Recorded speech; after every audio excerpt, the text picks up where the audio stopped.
Right now, for the latest on Capitol Hill, as Congress gets back to work, let's bring in our Squawk newsmaker this morning, House Minority Leader Kevin McCarthy.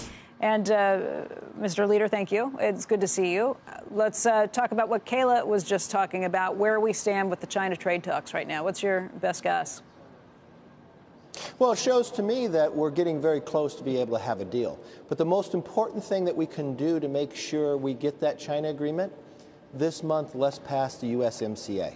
That only makes us stronger going to the negotiations with China. Remember, last month, Mexico now became our largest trader and Canada our second.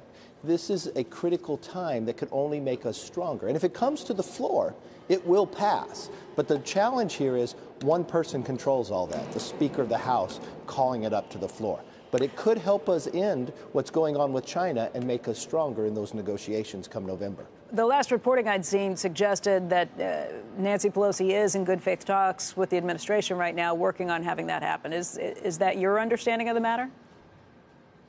We've been in good faith talks for more than 8 months on this. I mean, we should have had this done before we departed. I thought Lighthizer has done a tremendous job from the administration point of view with the Speaker, answering all the different questions. I've been in with the Speaker, talking with Trudeau from the Prime Minister of Canada when he laid out all the arguments of why this is a good deal. Mexico has already ratified this by voting on it. Canada is waiting for us to act. They've got an election coming up in November. Now is the perfect window in September to get it done. It brings more than 170,000 new jobs, makes our GDP stronger. Think about that when you're sitting down with China to negotiate a trade agreement. So what are the sticking points in these good faith negotiations? I think that's a question for the Speaker, because when I was in the room with Trudeau, every question that they brought up with environmental and others, they said those are the exact same points we had, and we've actually got an agreement, and we think it's a good one. So I don't know that there is anything left out there to try to negotiate other than trying to make it political. Look, what I'm finding from the Democrats, they should find ways to actually bring America up instead of focusing on just trying to bring the president down. That's the key part that I think comes with this. Take the president out of it and put the country first, and there'll be no question that USMCA gets called up and voted on and makes America stronger.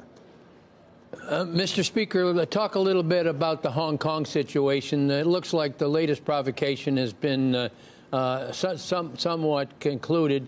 Do you think this is the first of many? In other words, do you think China is going to continue to interfere in Hong Kong in terms of trying to dictate what they do and exert more control in the day's future? I think so. The answer is yes. And I think America should stand with anyone who stands for freedom. Look, my first trip to China was back in 1995, and I remember seeing this clock inside Tiananmen Square. It had the number of days and the number of minutes to Hong Kong came under their control. This is something long-term that they've been trying to focus on. But their agreement with having Hong Kong was fundamentally different than what they're doing today. They're more controlled. They're more concerned about how they control their people. Everybody has a social score inside China today. If you want to buy an airline ticket, just because you have the money doesn't mean you're going to get a ticket. It's based upon your social score, whether they'll sell that to you or not.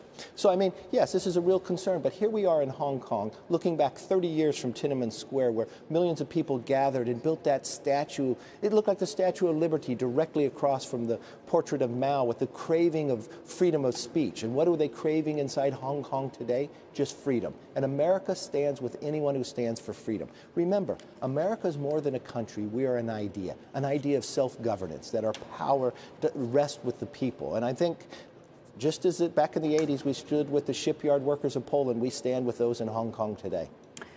Leader McCarthy, can we go back to the idea that you think we're in a good position on the China trade talks right now? What do you know? What are you hearing? What makes you think that we could be getting closer to a deal?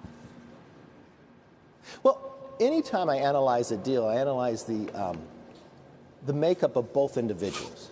I feel the timing is right on both sides. I've watched the new car sales in China drop more than 10%. I watched the clothing sales drop. I watched Their GDP, which to me are like Madoff numbers, you can't really trust them, but at their lowest point. I watched them continuing to pass new stimulus that's moving through. And I see the effects within inside America today. So the timing is right for both sides to get together. I also watch what's happening internationally. The Hong Kong situation does play in, which ties the hands of Xi Jinping, especially when the hardliners want to pressure him on what he can and cannot do. I watch October 1st being the 70th anniversary, that China is going to display something much different. So they want Hong Kong kind of to go away, to dispel what's happening there. I saw they pulled back the extradition of what they wanted to do. So maybe they're trying to calm that down. After October 1st, the timing is right for November. But the timing for November to be right for America would mean the USMCA should have to be passed in September.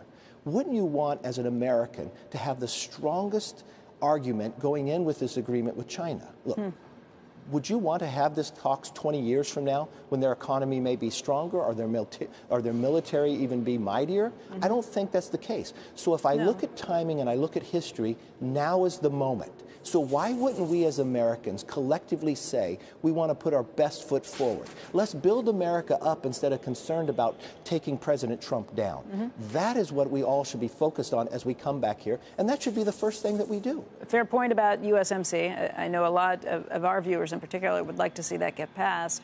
But back to the trade talks with China, sizing up both sides.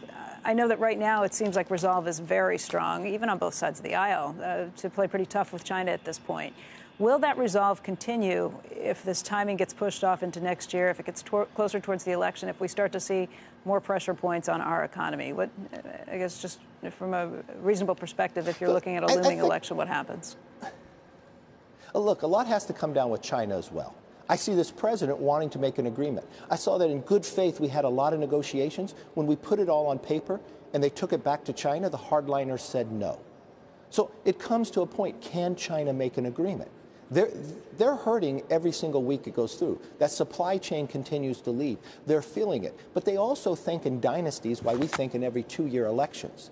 Long term, we would be better to make sure that we get an agreement at the end of the day. So anything that we can do to strengthen the hand of America in this negotiation, we should do. And that's why I do go back to USMCA. But also, in most negotiations, have you followed with business and others, when they get raised to a point where it's affecting both sides, that's normally when both sides come to the table and find a time to have an agreement. We've gone through the challenges. We've gone through walking away with the agreement before. And now I think it's a time that really, when you look at the future, get past the 70th anniversary, Hong Kong calms down. It is an opportune time really to come together. And I think that will only make us stronger in the long run and make the next century ours. Leader McCarthy, thank you for your time. We're at a better point right now to have this negotiation. Thank you very much. No, go ahead. Finish your point, sir. We're at a stronger point ever to have this negotiation. Unemployment, I mean, look for one point. For the last 13 months straight, hourly wage has gone up at or above 3%. We're getting the raising in the wages to those who really need it. You look at the participation rate for women, the age of 25 to 54, it's 76.3%. It has not been this high since 2002. This is the opportunity and the moment when America should have this discussion and America should come to an agreement with China. Kevin, thank you for your time. It's always great to see you. Thank you.